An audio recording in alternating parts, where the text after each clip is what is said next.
Saving a lot of money in a short amount of time is not easy. On one hand, we're fighting the increased cost of accommodation, food, clothing, and on the other, we're battling everyday temptation in a world where pretty much anything can be bought with a single click. Today, we're breaking down the actual psychology behind saving money, and I'm giving you strategies that will genuinely change how you think about your finances. Start with your reason. Nietzsche wrote this line: "He who has a why can bear almost any how." This isn't some motivational poster nonsense, it's backed by actual neuroscience. Motivational psychology research proves that when you know your real reason for doing something, it beats external pressure every single time. So, what's driving you? Maybe it's genuine financial independence. Maybe it's making sure your family's secure.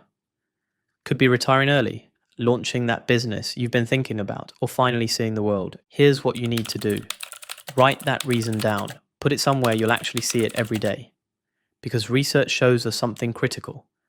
When that urge to spend money hits you, and trust me, it will, your brain needs something stronger to push back against it. The Journal of Consumer Psychology published a study showing that people who actively visualize their long-term goals were 33% better at saying no to short-term spending. That's not small. How your brain rewards you for saving. Every single time you save money, your brain dumps dopamine, the exact same chemical that makes you feel accomplished when you hit any goal. Research proves that dopamine spikes hardest while you're chasing the goal, not when you finally reach it. A 2019 in a Nature Neuroscience study confirmed that anticipating the reward actually produces more dopamine than getting the reward. This is exactly why tracking your growing savings can become genuinely addictive. And for once, that's working in your favor. This builds a cycle that feeds itself. You make progress, which triggers dopamine, which pushes you to save even more, which creates more progress. It's success breeding more success. Let me break down the core principles that make saving something you can actually stick with. Principle 1. Run your life on percentages. You've probably heard of the 50-30-20 split. Elizabeth Warren made it famous. 50% for necessities, 30% for the things you want, 20 straight into savings. The Consumer Financial Protection Bureau's research shows that people using percentage-based systems consistently save more than people who don't have a system. But here's the thing: adapt this to your actual life. Living in an expensive city, maybe you need 60, 25, 15 instead. The magic isn't in the exact numbers, it's in having a framework. Principle 2. Needs come before wants, but don't be cheap. There's a massive difference between being smart with money and depriving yourself. A Journal of Consumer Research study found that people who felt deprived ended up doing revenge spending later to compensate. Invest in quality where it actually matters. Those cheap boots that fall apart after one winter versus solid boots that last 5 years, the math makes itself. Wealthy people think in cost per use. And that's exactly how financial experts approach buying anything.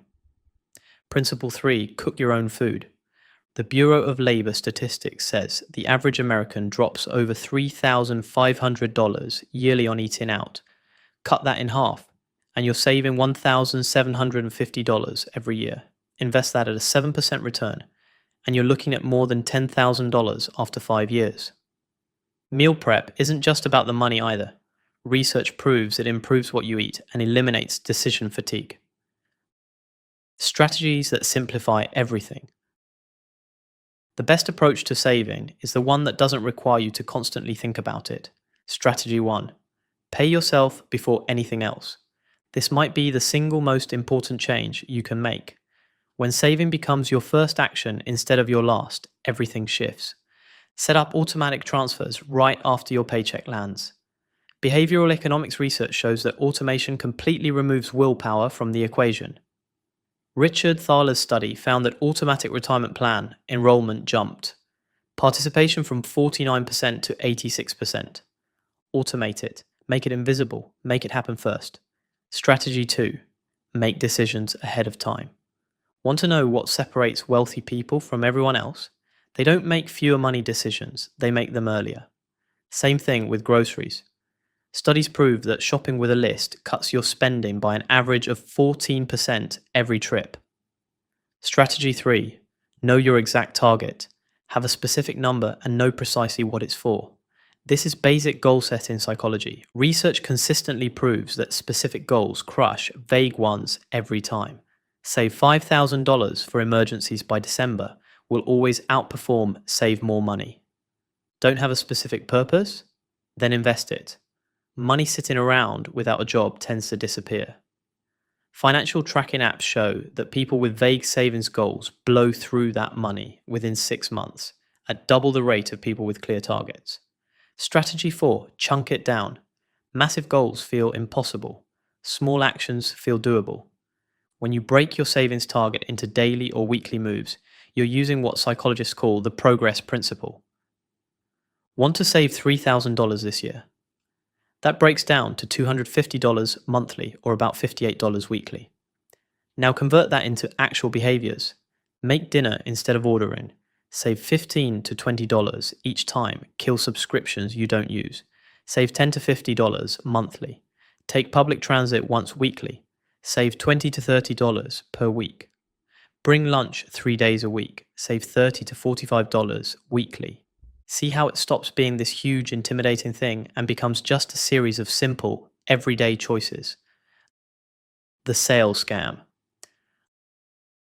Let's call out one of retail's slickest tricks, the sale event. Half price. Only today. You're saving $100. Here's the reality. You only save money when you don't spend it. Buying something you don't need at 50% off isn't saving anything. It's just efficiently wasting money. Ask yourself, would I buy this at full price if I actually needed it? If the answer's no, then you don't need it on sale either. Your annual money audit. We evaluate everything in our lives, our careers, our relationships, our fitness.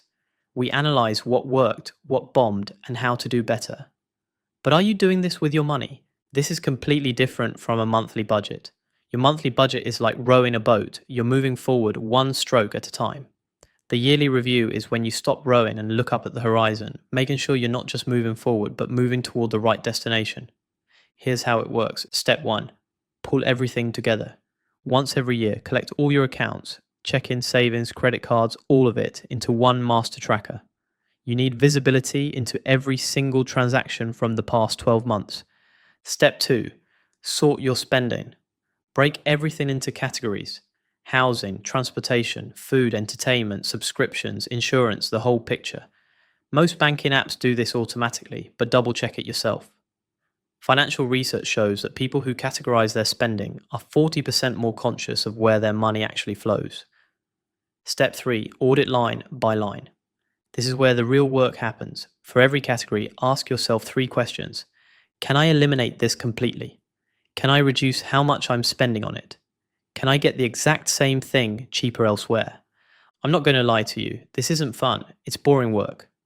But here's what you get back. Spending 6 to 7 hours once a year on this can save you thousands of dollars.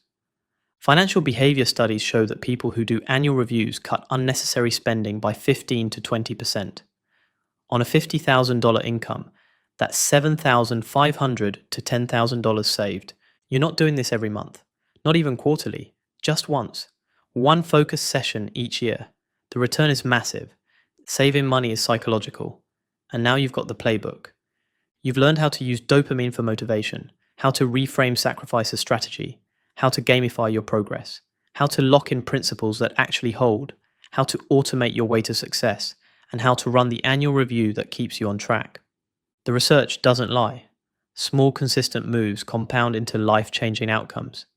The money you save today builds the freedom you'll live tomorrow. Remember why you're doing this. Watch your progress. Celebrate every small win. Because the future version of you is depending on the choices you're making right now. Start today. Future you will thank you.